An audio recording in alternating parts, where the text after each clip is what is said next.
I want to shift to Army Cadet Command. The senior ROTC programs, rebalance optimization plan, North Carolina Central University in particular, there are real access and logistical challenges that are before the cadets. And when we think about building the next generation of leaders, I would just ask us to think about how we're putting barriers in front of some, and I would just ask if quickly, if you could please take a closer look at the impact on the cadets. I want to shift to another topic and really spend the last moment here as I'm running short. Your memo, April memo, the non-official personal protection arming the Department of War property. My son is at Fort Benning right now, infantry. He's training, ideally, he wants to be 11 Bravo. And I shared the memo with them, and he shared it with his battle buddies to see the response. And he's definitely Second Amendment enthused, an advocate, and they're really interested, in this. My question is simple. How do you plan to provide any guidance on the denials, and how do you plan to track it? That was the intent, is to make sure those men and women out there feel like they have their Second Amendment rights even when they're on post. And the burden of proof is on the command as to why they would deny, as opposed to the burden of proof on why they should allow. So the presumption is the same rights they would have outside the gate of a base, they have inside for personal protection purposes. Our bases shouldn't be gun-free zones, except for the Armory and the MPs. So the burden of proof is something we're going to pay very close attention to. My last 15 seconds, Chairman Kane. Thank you again for the conversation breakfast. Any final thoughts in terms of any reservations of how we're dealing with munitions in terms of a supplement on the depletion of munitions? Gentleman's time's expired. Chair, now recognize the gentleman from Louisiana, Mr. Higgins. Thank you, Mr. Chairman. General Kane, Mr. Secretary, thank you for being here today. Mr. Secretary, you stated in your opening statement that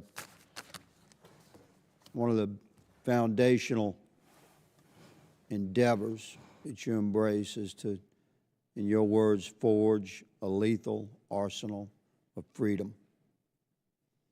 I don't think it could be more accurately described, the spirit that you gentlemen are delivering within the Department of War, the men and women that you serve. It's notable for an American like me, I'm an Army veteran, 65 years old. I don't believe in my lifetime I've witnessed this level of rebirth and hardcore focus that I'm witnessing out of the Pentagon right now. And I just commend you for driving that. And please know that you have a great deal of support, not just in this body and on this committee, but across the country. Regular Americans that have served or have families that have served have taken note. General, you said in your opening statement that if called upon, we will win our wars around the world. Those are your words. And we're going to make certain through this committee that you have the support, the equipment, and the funding that you need to, if called upon, win wars across the world. But we expect a lot out of you, gentlemen. We expect you to liberate and secure the entire Western Hemisphere. One of my colleagues across the aisle stated that in a negative way. Let me flip it to positive. We absolutely do expect you to liberate and secure the entire Western Hemisphere. We expect you to drive Iran to its knees and free the world of the Iranian terrorist threat. We expect you to leverage NATO into an indomitable force. We expect you to set China back on its heels worldwide. We expect you to drive peace and stability through the projection of military power. We expect you to secure the transit of affordable, transportable American energy product as the indisputable cornerstone of economic prosperity for every allied nation. That's a lot of expectations. And what you gentlemen have laid out today, as you've answered questions, solid, you've made it clear that that's the path we're on. And I support you. My Democrat colleagues have made it clear today that after careful study and thorough research of world history, they've come to the conclusion that soldiers, sailors, airmen, and Marines are far safer if they're never deployed into conflict. You've made it very clear that you take your business seriously, and we support you. I certainly do. Mr. Secretary, in consultation with your staff, reflective of your goals and your mission and your stated intentions, in consultation with your staff and personnel and readiness, our proposed legislation to codify your guidance that combat fitness standards must be rigorous with no separate scoring scales, adjusted standards or accommodations, but there to be only a single uncompromising standard, not to exclude any American from any opportunity, but to ensure we have the best, most capable Americans in the most critical positions. Would you welcome this body making your guidance into law in the NDAA? I would welcome, Congressman. Thank you, Mr. Secretary, for clarifying that. A question about Iran, and I'll give you the final 30 seconds to answer. Was Iran moving precipitously towards nuclear weapons capability, Mr. Secretary? Even after the obliteration of Midnight Hammer, what was clear is that the intention of Iran remained in the pursuit of nuclear weapons. And after, as hard as they were hit by Israel, it created an opportunity to get rid of the conventional shield. That's why we talked about missile production and the Navy and the defense industrial base, to set them back from blackmailing the region and the world in pursuit of nuclear weapons, because we understood how much they could continue to pursue them. Roger that. Thank you, gentlemen. Mr. Chairman, I yield. Gentleman's time's expired. Chair, and I recognize the gentleman from California, Mr. Cisneros.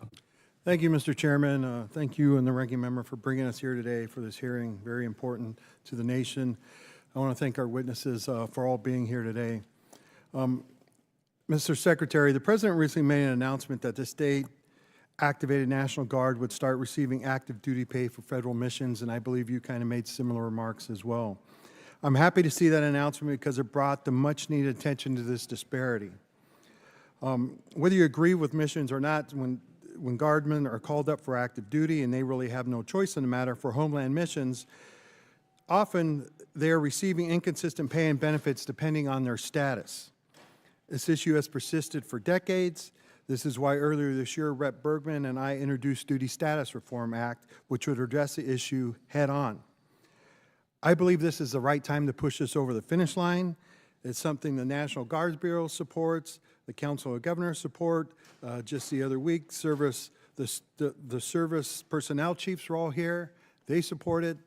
TAG support it. So, Mr. Secretary, as a former member of the National Guard, I am asking you here today, would you consider supporting consolidating the 29 duty statuses for the military reserve component into a balanced and equitable system that would also help the National Guard receive retirement points when they're called up for these federal missions? Would you support that? Congressman, thank you for your efforts on this. It makes a ton of sense, and we support these efforts for duty status reform in pursuit of things that work for the department and for the troops, because they deserve the kind of pay and benefits that are commensurate with active duty troops. So we would look forward to working with your office to get at duty status reform. I think now is the right time. Thank you for that. General Kane, I ask you the same question as an individual who's served in the Air National Guard. Would you consider supporting duty status reform that's going to simplify this and help our National Guard troops? Sure, I'll be careful to stay in my lane. My personal, not the chairman's opinion, as somebody who's lived the house of pain of 30 different duty statuses, would support it. As the chairman, I'll leave personnel, and you know this from your prior life, to our civilian leaders who do that, but I do think we owe a better set of options for our guardsmen and our reservists across the forces. Well, thank you both for that. This is something that I think needs to get done and something I've been working on for years now. The National Guard Bureau supports it, and so I hope you will, like you said, work with us to get that done. OMB seems to be our roadblock, so I'm hoping you can kind of push that roadblock down so that we can finally get this done.